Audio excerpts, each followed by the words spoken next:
कलयुग काल यहां पे जौवन पे हो, घोर कलयुग का समय अब चल रहा है। और इस समय में काम वासना, क्रोध, लोभ, मोह, अहंकार, मन और माया, ये काल की वो शक्तियां हैं, काल की वह ताकतें हैं जिनकी वजह से इंसान गुमराह होता रहता है। ये ललचाती हैं, ये भरमाती हैं, ये भटकाती हैं, और जो इनकी भटकन में उलझ जाते हैं वो परम पिता परमात्मा की तमाम खुशियों से दूर हो जाते हैं। उसकी खुशियां, उसका हरि रस, उसका अमृत, आबो हयात सबके अंदर भरा पड़ा है। जिस तरह शहद के छत्ते के अंदर कितना मीठा और प्यारा शहद होता है, कितना स्वादिष्ट होता है, कितना ताकतवर होता है, लेकिन सीधा जाके उसे कोई छू ले तो मक्खियों के डंक से बचा नहीं जा सकता। वो तो मक्खियों की मेहनत की कमाई है, वो अपने लिए ही जुटाती हैं, अपने बच्चों के लिए जुटाती हैं। लेकिन यहां अमृत आबो हयात रूपी शहद के ऊपर काम वासना, क्रोध, लोभ, मोह, अहंकार, मन, माया रूपी मक्खियां चारों तरफ से इसको कवर किए हुए हैं। आप उसे पाना चाहते हैं तो कभी कोई कौन सी मक्खी, कभी कौन सी मक्खी आपको डंक लेती है और आप उस हरि रस, उस अमृत आबो हयात को चख नहीं पाते।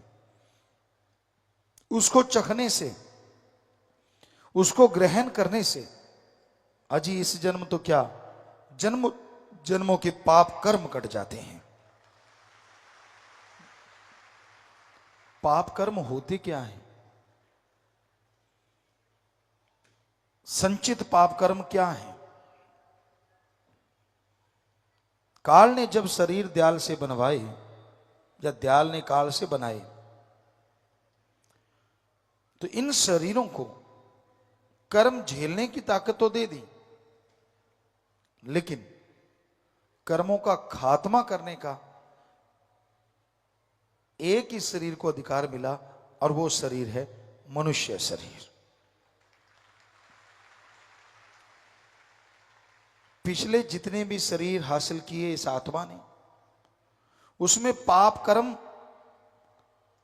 पुण्य कर्म का पता नहीं था, इसलिए पाप कर्म में उलझी रही, काल के जाल में फंस के जीवात्मा। और वो पाप कर्म जुड़ते चले गए, जुड़ते चले गए, जुड़ते चले गए,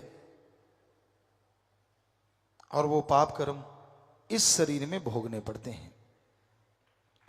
अचानक बैठे बैठे किसी रोग ने घेर लिया, एकदम से घाटा पड़ गया, टेंशन, परेशानियां, औलाद गलत निकली, औलाद ने कुछ बुरा कर्म कर दिया, खुद से कोई बुरा कर्म हो गया, कुछ बुरा बोल गया, कुछ बुरा कर दिया। पहले कोई प्लानिंग नहीं होती, पर बाई चांस ऐसा होना, इसे कहते हैं संचित कर्म। या खुद के बनाए कर्म इंसान भोगता है। संत पीर फकीर अपने बच्चों को वचन करते रहते हैं, लेकिन उसकी परवाह नहीं करते, और फिर जब वचनों की काट करते चले जाते हैं, करते चले जाते हैं, और जब वो भोगना पड़ता है फिर तिल मिलाते हैं, फिर कहते हैं मेरे साथ ऐसा क्यों हुआ, मेरे को ये दुख क्यों, मेरे को वो दुख क्यों, परिवार का क्यों, शरीर का क्यों। उस क्यों का जवाब एक ही है, या तो संचित कर्म जिसके लिए आपने सुमरण किया ही नहीं, या फिर इस शरीर में जो आपने पाप कर्म किए जानते बूझते हुए भी। छोटी छोटी बातें होती हैं जिसे लोग इग्नोर कर देते हैं। फकीर समझाते हैं भले के लिए। जैसे एक छोटा सा उदाहरण आपको देना चाहते हैं। साईं मस्ताना जी महाराज जिन्होंने डेरा सच्चा सौदा बनाया, तो छोटी सी बात आपको उनके एक वचन बताना चाहते हैं। शाह मस्ताना जी दाता रहबर ने वचन किए। आज ये बाकी बातें तो बाद की, आप जो लंगर लेते हो इस लंगर में बहुत बरकतें हैं। सच्ची श्रद्धा भावना से कोई ये लंगर ग्रहण करे और उसे खाता है तो बहुत से भयानक कर्म कट जाते हैं। और ऐसा लोगों के साथ होते हमने खुद देखा है। कई बीमार आए, कई महीनों से खाना नहीं पच रहा था, पर इतना दृढ़ यकीन, इतनी श्रद्धा कि सत्संग सुनेंगे और लंगर खाएंगे। लंगर खाया, साथ के साथ हजम, रोग कट गया। पर क्या आप रोग को बुला के फिर ही लंगर में आस्था जताना चाहते हो? हम देखते रहते हैं लाखों करोड़ों लोगों को, बहुत श्रद्धावान होते हैं और बहुत नहीं। कईयों को लंगर नसीब बड़ी मुश्किल से होता है और कईयों को होता है तो वो खाते नहीं। कई तो बेचारे दूर दराज से आते हैं, यार सत्संग सुनेंगे और लंगर जरूर ग्रहण करेंगे। तड़फ होती है, एक भावना होती है, उनके खाते ही कर्म रोग उड़ जाते हैं। श्रद्धा है, भावना है। और किसी को नसीब होता वो अलग से भोजन बनवाते हैं। मैं ये खाऊंगा, आज चटनी, आज फला, आज तू बना के लाना, आज मैं बना के लाऊं। और ऐसे ही परिवारजन होते हैं जो वचन सुनते रहते हैं। फर्ज बनता है सभी लोग लंगर ग्रहण करें, क्योंकि इसमें बरकतें हैं। और उसका एक तिनका भी गिराए ना, गिर गया तो उठा के खा लें, पता नहीं क्या भला है। तो श्रद्धा से, भावना से खाते हैं और नियम को मानते रहते हैं, उनके रोग कटते रहते हैं। और जो नहीं मानते कहते पिताजी का क्या है, ये तो कहते ही रहते हैं। क्योंकि उनका निशाना होता है जीभा का स्वाद क्या नहीं करवा देता, लोगों को बर्बाद कर देता है। कितने भी रोगों से दो चार हो रहा हो, लेकिन वो फकीर के वचन नहीं मानता ना। अपने थोड़े ना मानना है, अपने लिए थोड़े ना होता है। किसी ने शिकायत लगा दी होगी इसलिए आज व्याख्या हो रही है। कई पढ़ के कड़े ना, उनकी ये होता है उनका कहना।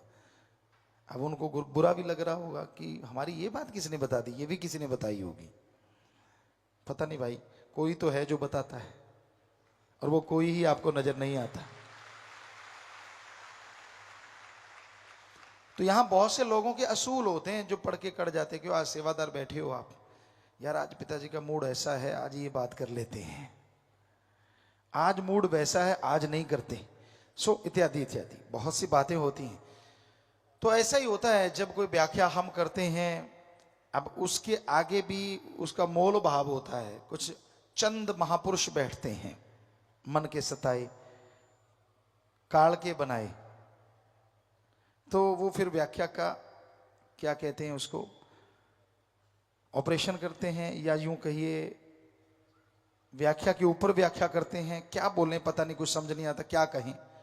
फिर वो उसमें से निकालते हैं पॉइंट कि ये अपने काम का है, ये काम का नहीं। और जो काम का नहीं, और जो लगता है कि मेरे खुद पे लग रहा है, फिर उसको इतना खींचते हैं कि वो रबड़ की तरह टूट जाता है। यार ये सही नहीं है पिताजी, रोज ही यार लंगर, या आपको आदमी को भूख लगती है ना, अब थोड़ा तड़ा छड़ा, थोड़ा इधर उधर का रगड़ दें तो क्या फर्क पड़ता है? फर्क तो हमें तो क्या पड़ता है, फर्क आपको ही पड़ने वाला है। फिर चिल्लाना मत, फिर क्यों रोते होते हो? मैंने तो कुछ नहीं किया नहीं, ये कैसे हो सकता है? किसी मोटे से पूछ लो, मैं तो खाता नहीं। अच्छा, फिर ये हवा भर रही है पंप से जो गुब्बारे की तरह फूलते आ रहे हो। अब तो खैर बोलना बंद कर गए सारे, क्योंकि हमने कई बार व्याख्या कर दी। पहले तो ऐसे ही बोला करते, यार बेटा तू मोटा हो गया, पिता खाता तो कुछ भी नहीं, पता नहीं कैसे मोटा हो गया है। अब नहीं बोलते, अब उनको पता है यार सच्चा बात पता है। तो लेकिन ना ये ऐसे तो नहीं ना होता कि आदमी यूं ही होता जाए।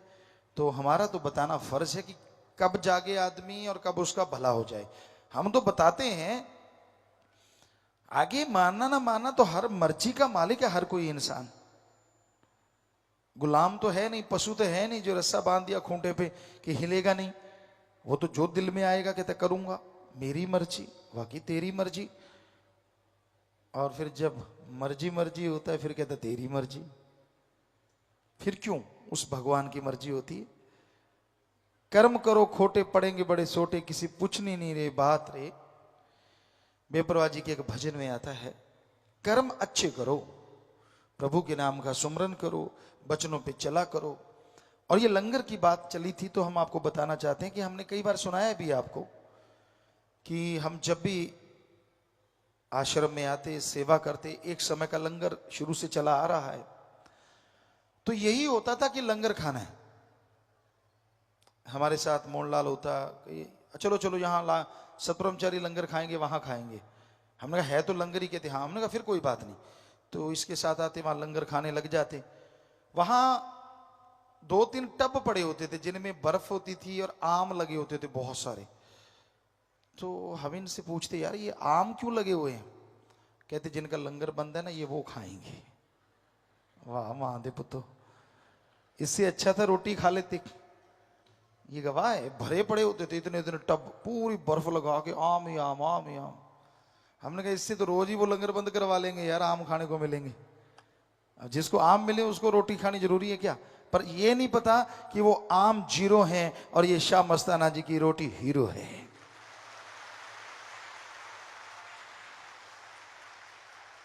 तो आज भी नहीं है, कहीं मानने वाले नहीं मानते, तड़का शड़का पुट्ठा सीधा ऊपर नीचे से किधर ना किधर से कुछ ना कुछ करते ही रहते हैं। मर्जी है, हम कोई बद्दुआ तो देते नहीं, पर जो लंगर से कर्म कटने थे वो नहीं कटेंगे। आप भोगते रहना, सुमण आपसे होता नहीं। ये तो है नहीं कि आप घंटा सुबह शाम सुमण करें और बचनों पे पक्के रहो। तो लंगर खा के, सत्संग सुन के, बचनों पे चल के ही कर्म कटवा लो। वो कहते जी हम, मन कहता है नहीं काटने, तो ये है मन शैतान की कारगुजारी। अब जब देखता है यार दूसरा चुपड़ी खा रहा है, यार वो फलां सब्जी से खा रहा है, यार मैं क्यों पीछे रहूं, मैं भी ये करूंगा। तो बस इन चीजों में उलझ के रह गए आज के लोग। तो हम जब आते लंगर खाते, एक समय का हमारे बहुत से साथी होते, नाम दिलाने के लिए लगभग हर बार कभी ट्रक पे, कभी बस पे, कभी अपनी गाड़ी पे लेके ही आते लोगों को। तो वो कहते नहीं यार ऐसे पूरियां खानी है, ऐसे कि तुझे पूरियां खा लो भाई। तो बाहर कंटीन होती मस्ताना जी धाम के बाहर, वहाँ पूरियां बनती थी, एक सोडे की मशीन लगी होती थी। मानसा और एक और सेवादार वो सोडा बनाया करते, रामा मंडी वाले शायद, तो वो सोडा बनाया करते थे, पूरियां होती थी, हम उनको वहां बिठा देते, आप ये खाओ, और हम लोग जाके लंगर खाते थे।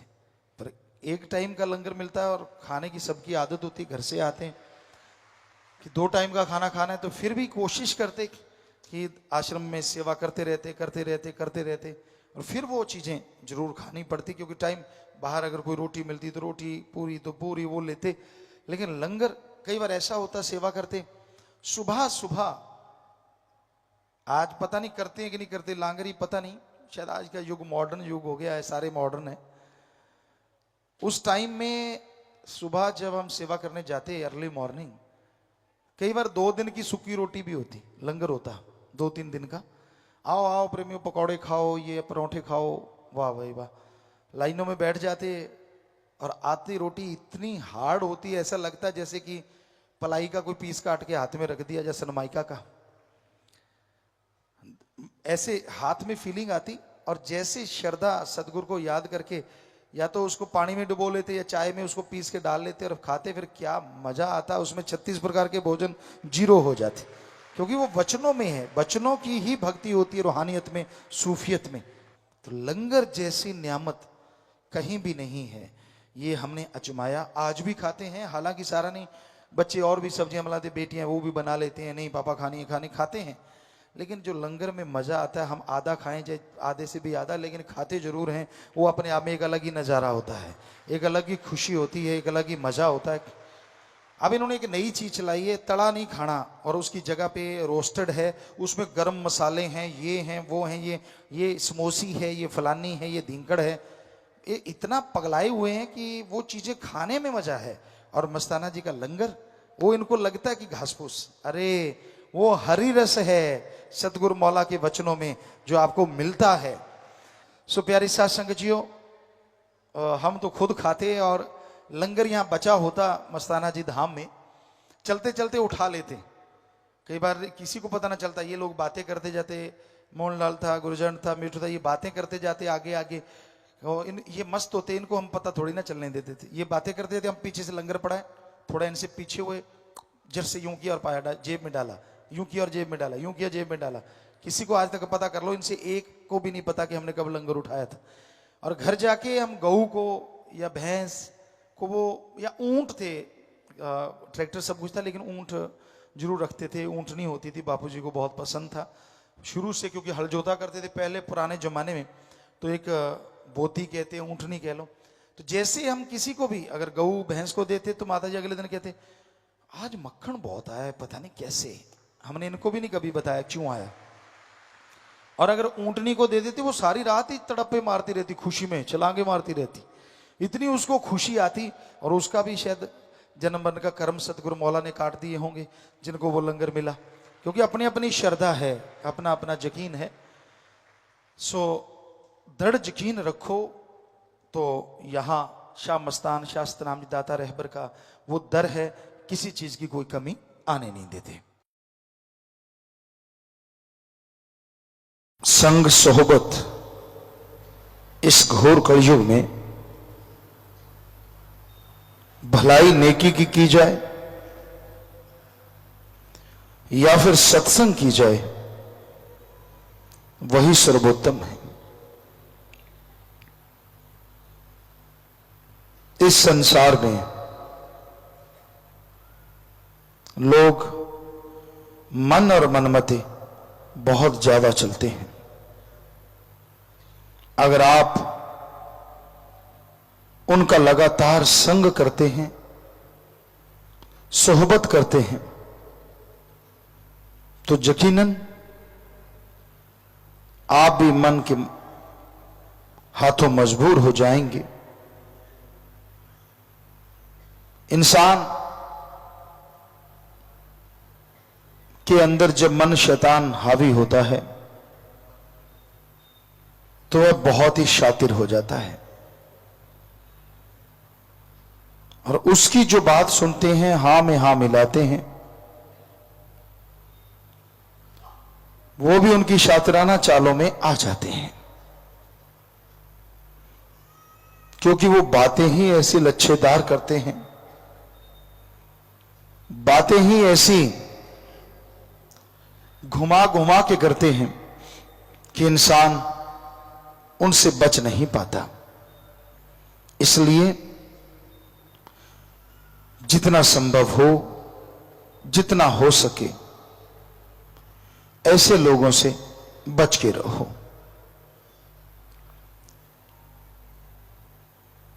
और ये सब तभी संभव है जब आप सत्संग सुन के अमल करें। अपने आप बच पाना बहुत मुश्किल है, क्योंकि आपकी वो रग पकड़ेंगे जो दुखती रग है, या यूं कहिए आपकी कमजोरी को वो पहले ताड़ लेते हैं, कहीं से पता करवा लेते हैं और फिर आपको घेरते हैं, और आप चारों खाने चित्त हो जाते हैं कि हां यार, इसने मेरे बारे में सही कहा, इसने ये सही कहा, इसने वो सही कहा। और आप इस तरह उलझन में फंसते चले जाते हैं, दुखी होते चले जाते हैं। संग सत्संग सर्वोत्तम है। प्रभु के नाम का संग करो, मालिक के नाम का संग करो, ताकि उसकी तमाम खुशियां हासिल हो सकें, ताकि उसकी दया में रहमत पा सको। पर यह हर समय पॉसिबल नहीं हो पाता। आप समाज में रहते हैं, अपना काम धंधा करते हैं, कारोबार करते हैं, तो उसमें तो सत्संग हर पल सुनना बड़ा मुश्किल है।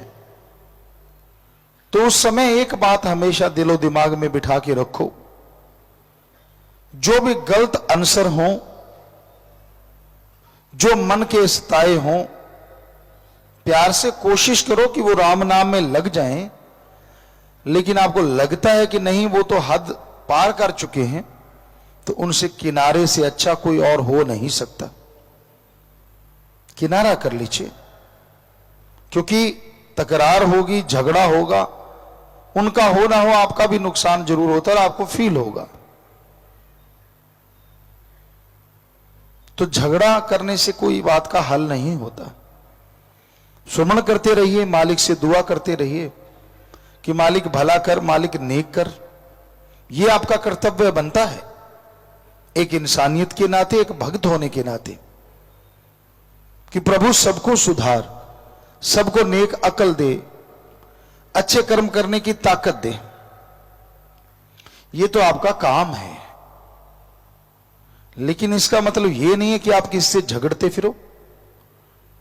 कई इतने मनमते लोग होते हैं, टस से मस नहीं होते। आप जो मर्जी समझा लो, जो मर्जी कह दो, आगे से सुनने को मिलेगा आपसे ज्यादा मुझे ज्ञान है। आपको एक उदाहरण दिया करते हैं कि एक जमींदार घोड़े पे चने लाद रहा था। पुराने समय की बात, घोड़े के ऊपर चाटी, बोरा, कुछ भी बोलिए उसको, वो डालते थे तो एक तरफ वो एक तसला भर के चने का डालता था, दूसरी तरफ एक रेते का डालता था। एक सज्जन दूर से खड़ा देख रहा था, उसको दुख लगा।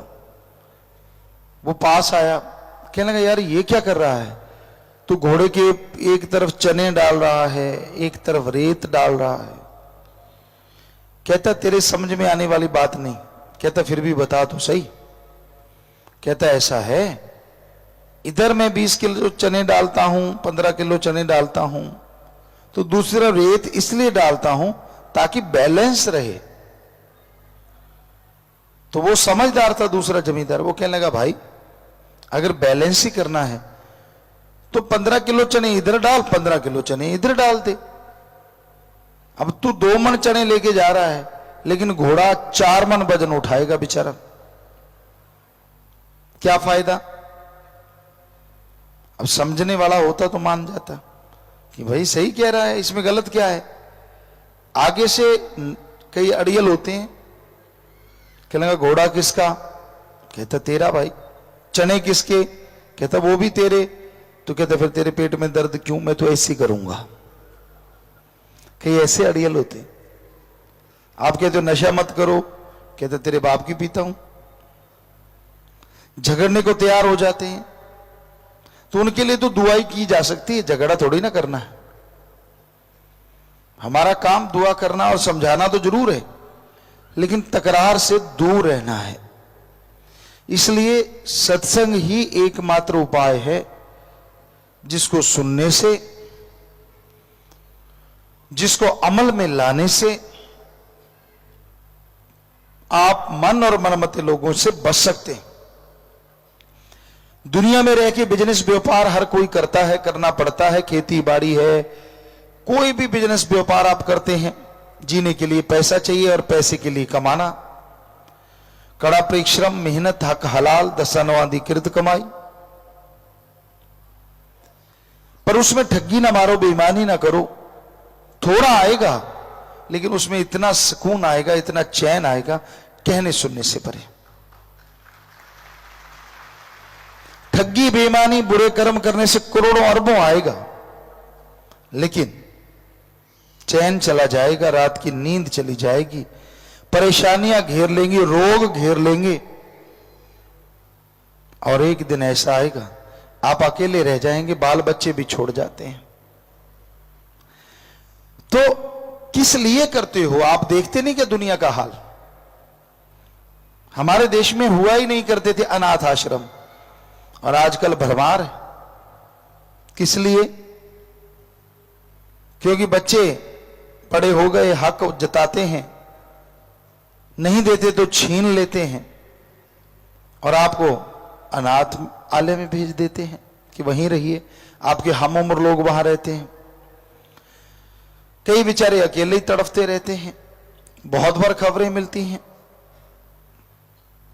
दिल्ली में सुना, महानगरों में और भी जगह जगह सुना है कि भाई ये तो वरिष्ठ नागरिक था, बुजुर्ग थे, अकेले रहते थे, बच्चे विदेशों में गए थे या कहीं और देश के कोने में थे और पीछे से कोई लुटेरा उनको खत्म कर गया, अकेले ही थे, किसी को पता ही नहीं चला।